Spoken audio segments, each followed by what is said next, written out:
Welcome to HorrorBabble. Today's tale was brought to our attention by one of our listeners, Graham 1973. It's a story by the Canadian author L.M. Montgomery by the name of The House Party at Smoky Island, which first appeared in Weird Tales magazine in August 1935. The story revolves around an unusual house party in the wilds of central Ontario, in which ghost stories are exchanged. We hope you enjoy this one.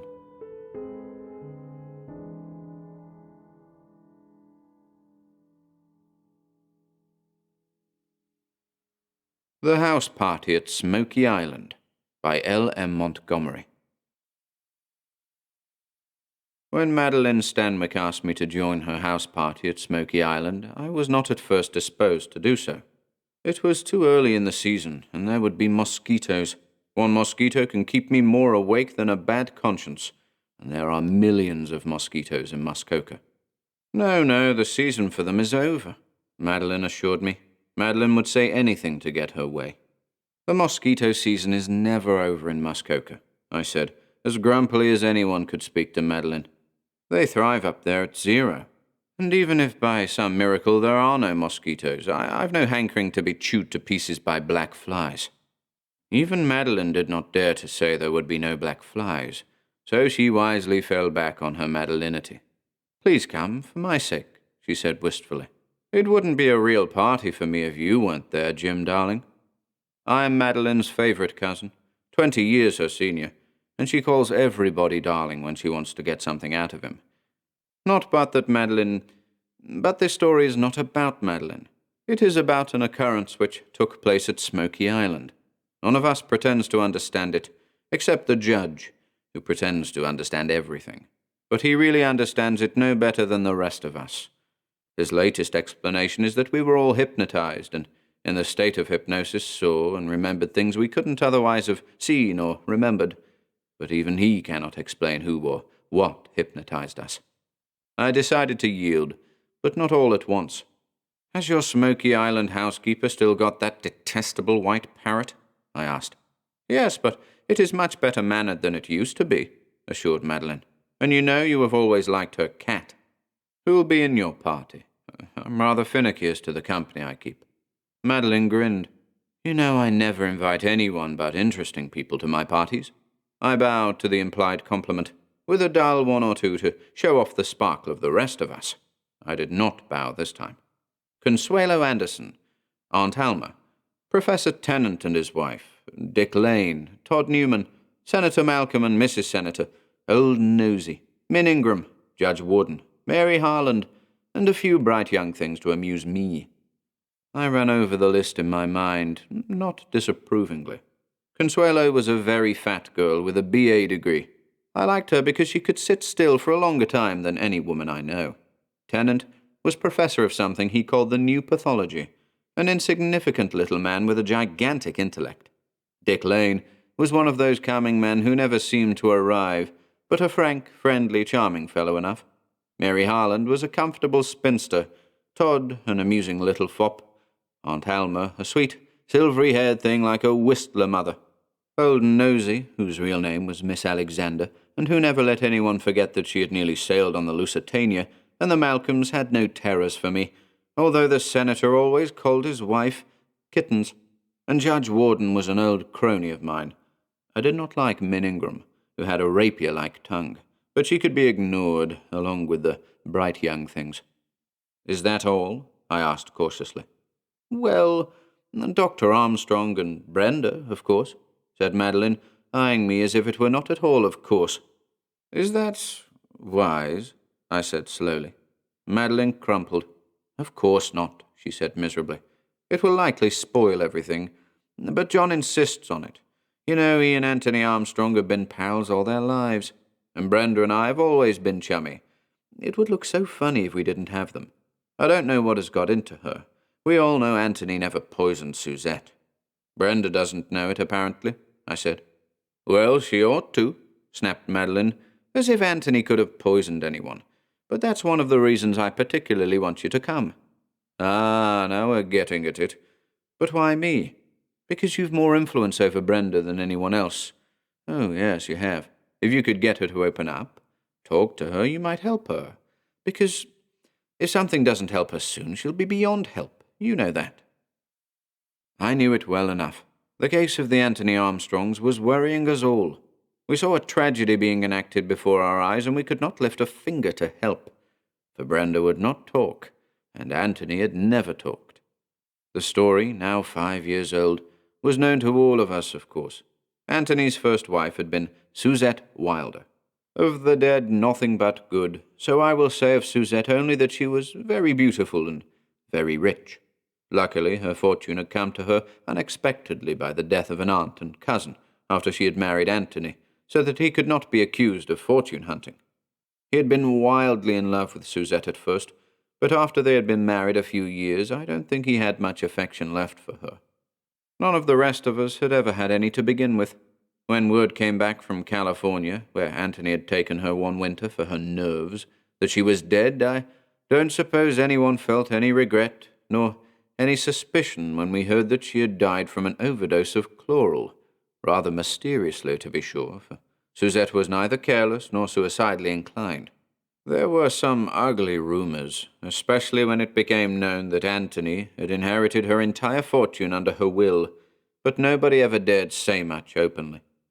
We, who knew and loved Anthony, never paid any heed to the hints, and when, 2 years later, he married Brenda Young, we were all glad. Anthony, we said, would have some real happiness now. For a time he did have it. Nobody could doubt that he and Brenda were ecstatically happy. Brenda was a sincere, spiritual creature, lovely after a fashion totally different from Suzette. Suzette had had golden hair and eyes as cool and green as fluorspar. Brenda had slim, dark distinction, hair that blended with the dusk, and eyes so full of twilight that it was hard to say whether they were blue or gray. She loved Anthony so terribly that sometimes I thought she was tempting the gods. Then, slowly, subtly, remorselessly, the change set in. We began to feel that there was something wrong, very wrong, between the Armstrongs. They were no longer quite so happy. They were not happy at all. They were wretched. Brenda's old delightful laugh was never heard, and Anthony went about his work with an air of abstraction that didn't please his patients. His practice had fallen off a while before Suzette's death, but it had picked up and grown wonderfully. Now it began dropping again, and the worst of it was that Anthony didn't seem to care. Of course, he didn't need it from a financial point of view, but he had always been so keenly interested in his work. I don't know whether it was merely surmise or whether Brenda had let her word slip, but we all knew or felt that a horrible suspicion possessed her. There was some whisper of an anonymous letter full of vile innuendos that had started the trouble. I never knew the rights of that, but I did know that Brenda had become a haunted woman. Had Anthony given Suzette that overdose of chloral, given it purposely? If she had been the kind of woman who talks things out, some of us might have saved her. But she wasn't. It's my belief that she never said one word to Anthony of the cold horror of distrust that was poisoning her life. But he must have felt she suspected him, and between them was the chill and shadow of a thing that must not be spoken of. At the time of Madeline's house party, the state of affairs between the Armstrongs was such that Brenda had almost reached the breaking point. Anthony's nerves were tensed too, and his eyes were almost as tragic as hers. We were all ready to hear that Brenda had left him or done something more desperate still, and nobody could do a thing to help. Not even I, in spite of Madeline's foolish hopes. I couldn't go to Brenda and say, "Look here, you know, Anthony never thought of such a thing as poisoning Suzette." After all, in spite of our surmises, the trouble might be something else altogether. And if she did suspect him, what proof could I offer her that would root the obsession out of her mind? I hardly thought the Armstrongs would go to Smoky Island, but they did. When Anthony turned on the wharf and held out his hand to assist Brenda from the motorboat, she ignored it, stepping swiftly off without any assistance, and running up through the rock garden and the pointed firs. I saw Anthony go very white. I felt a little sick myself. If matters had come to such a pass that she shrank from his mere touch, disaster was near. Smoky Island was in a little blue muskoka lake, and the house was called the Wigwam. probably because nothing on earth could be less like a wigwam. The Stanwick money had made a wonderful place of it, but even the Stanwick money could not buy fine weather. Madeline's party was a flop. It rained every day, more or less, for the week, and though we all tried heroically to make the best of things, I don't think I ever spent a more unpleasant time. The parrot's manners were no better, in spite of Madeline's assurances. Min Ingram had brought an aloof, disdainful dog with her that everyone hated because he despised us all. Min herself kept passing out needle-like insults when she saw anyone in danger of being comfortable. I thought the bright young thing seemed to hold me responsible for the weather. All our nerves got edgy except Aunt Halma's. Nothing ever upset Aunt Halma. She prided herself a bit on that. On Saturday, the weather wound up with a regular downpour and a wind that rushed out of the black-green pines to lash the wigwam and then rushed back like a maddened animal. The air was as full of torn, flying leaves as of rain, and the lake was a splatter of tossing waves. This charming day ended in a dank, streaming night. And yet things had seemed a bit better than any day yet. Anthony was away. He had got some mysterious telegram just after breakfast, had taken the small motorboat and gone to the mainland. I was thankful, for I felt I could no longer endure seeing a man's soul tortured as his was.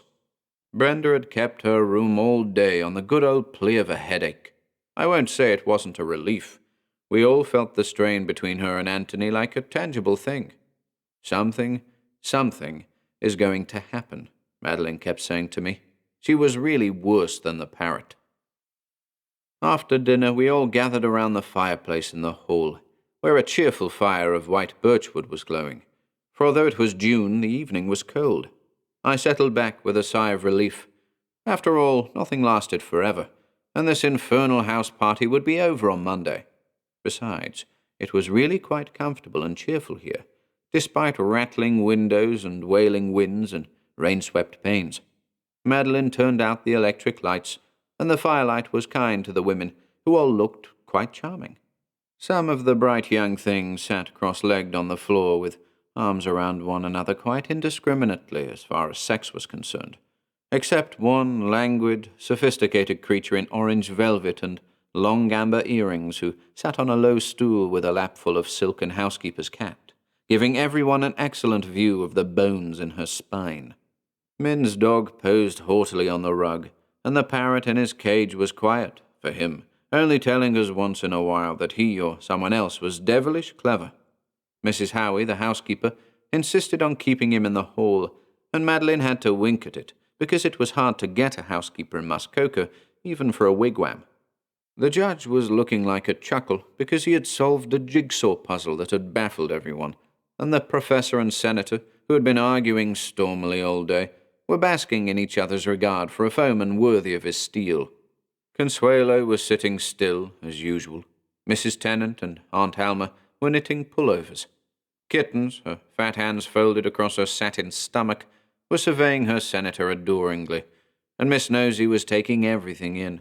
We were, for the time being, a contented, congenial bunch of people, and I did not see why Madeline should have suddenly proposed that each of us tell a ghost story, but she did. It was an ideal night for ghost stories, she averred. She hadn't heard any for ages, and she understood that everybody had had at least one supernatural occurrence in his or her life. I haven't, growled the judge contemptuously. I suppose, said Professor Tennant a little belligerently, that you would call anyone an ass who believed in ghosts. The judge carefully fitted his fingertips together before he replied, Oh, dear, no, I would not so insult asses. Of course, if you don't believe in ghosts, they can't happen, said Consuelo. Some people are able to see ghosts and some are not, announced Dick Lane. It's simply a gift. A gift I was not dowered with, said Kittens complacently. Mary Harlan shuddered. What a dreadful thing it would be if the dead really came back. From ghoulies and ghasties and lang-legged beasties and things that go bump in the night, good Lord deliver us, quoted Ted flippantly. But Madeline was not to be sidetracked. Her little elfish face under its crown of russet hair was alive with determination. We're going to spook a bit, she said resolutely. This is just the sort of night for ghosts to walk. Only, of course, they can't walk here because the wigwam isn't haunted, I'm sorry to say. Wouldn't it be heavenly to live in a haunted house?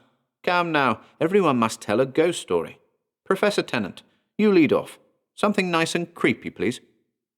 To my surprise, the professor did lead off, although Mrs. Tennant's expression plainly informed us that she didn't approve of juggling with ghosts. He told a very good story, too, punctuated with snorts from the judge, about a house he knew which had been haunted by the voice of a dead child, who joined in every conversation bitterly and vindictively. The child had, of course, been ill-treated and murdered, and its body was eventually found under the hearthstone of the library. Then Dick told a tale about a dead dog that avenged its master. Consuelo amazed me by spinning a really gruesome yarn of a ghost who came to the wedding of her lover with her rival. Consuelo said she knew the people. Ted knew a house in which you heard voices and footfalls where no voices or footfalls could be, and even Aunt Alma told of a white lady with a cold hand who asked you to dance with her. If you were reckless enough to accept the invitation, you never lost the feeling of her cold hand in yours. This chilly apparition was always garbed in the costume of the 70s. Fancy a ghost in a crinoline, giggled a bright young thing. Min Ingram, of all people, had seen a ghost and took it quite seriously. Well, show me a ghost and I'll believe in it, said the judge, with another snort. Isn't he devilish clever? Croaked the parrot. Just at this point, Brenda drifted downstairs and sat down behind us all, her tragic eyes burning out of her white face. I had a feeling that there, in that calm, untroubled scene, full of good-humored, tolerably amused, commonplace people, a human heart was burning at the stake in agony. Something fell over us with Brenda's coming. Min Ingram's dog suddenly whined and flattened himself out on the rug. It occurred to me that it was the first time I'd ever seen him looking like a real dog. I wondered idly what had frightened him. The housekeeper's cat sat up, its back bristling, slid from the orange velvet lap and slunk out of the hall. I had a queer sensation in the roots of what hair I had left, so I turned hastily to the slim, dark girl on the oak settle at my right. You haven't told us a ghost story yet, Christine. It's your turn. Christine smiled. I saw the judge looking admiringly at her ankles, sheathed in chiffon hose. The judge always had an eye for a pretty ankle. As for me, I was wondering why I couldn't recall Christine's last name, and why I felt as if I had been impelled in some odd way to make that commonplace remark to her. Do you remember how firmly Aunt Elizabeth believed in ghosts? Said Christine. And how angry it used to make her when I laughed at the idea? I am wiser now. I remember, said the senator in a dreamy way. It was your Aunt Elizabeth's money that went to the first Mrs. Armstrong, wasn't it? Said one of the bright young things, nicknamed Tweezers. It was an abominable thing for anyone to say, right there before Brenda, but nobody seemed horrified. I had another odd feeling that it had to be said, and who but Tweezers would say it? I had another feeling that ever since Brenda's entrance, every trifle was important, every tone was of profound significance, every word had a hidden meaning. Was I developing nerves? Yes, said Christine evenly. Do you suppose Suzette Armstrong really took that overdose of chloral on purpose? Went on Tweezers unbelievably. Not being near enough to Tweezers to assassinate her, I looked at Brenda. But Brenda gave no sign of having heard. She was staring fixedly at Christine. No, said Christine. I wondered how she knew, but there was no question whatsoever in my mind that she did know it. She spoke as one having authority. Suzette had no intention of dying, and yet she was doomed, although she never suspected it. She had an incurable disease which would have killed her in a few months. Nobody knew that, except Anthony and me, and she had come to hate Anthony so. She was going to change her will the very next day, leave everything away from him. She told me so. I was furious. Anthony, who had spent his life doing good to suffering creatures, was to be left poor and struggling again, after his practice had been all shot to pieces by Suzette's goings-on. I had loved Anthony ever since I had known him. He didn't know it, but Suzette did. Trust her for that. She used to twit me with it. Not that it mattered. I knew he would never care for me, but I saw my chance to do something for him, and I took it. I gave Suzette that overdose of chloral. I loved him enough for that, and for this. Somebody screamed. I have never known whether it was Brenda or not. Aunt Alma, who was never upset over anything, was huddled in her chair in hysterics. Kittens, her fat figure shaking, was clinging to her senator, whose foolish, amiable face was grey, absolutely grey. Min Ingram was on her knees, and the judge was trying to keep his hands from shaking by clenching them together. His lips were moving, and I know I caught the word God. As for Tweezers and all the rest of her gang, they were no longer bright young things, but simply shivering, terrified children. I felt sick, very, very sick, because there was no one on the oak settle, and none of us had ever known or heard of the girl I had called Christine. At that moment, the hall door opened, and a dripping Anthony entered. Brenda flung herself hungrily against him, wet as he was. "Anthony, Anthony, forgive me," she sobbed. Something good to see came into Anthony's worn face. "Have you been frightened, darling?" he said tenderly. "I'm sorry I was so late. There was really no danger. I waited to get an answer to my wire to Los Angeles. You see, I got word this morning that Christine Latham had been killed in a motor accident yesterday evening. She was Suzette's second cousin and nurse, a dear, loyal little thing. I was very fond of her. I'm sorry you've had such an anxious evening, sweetheart."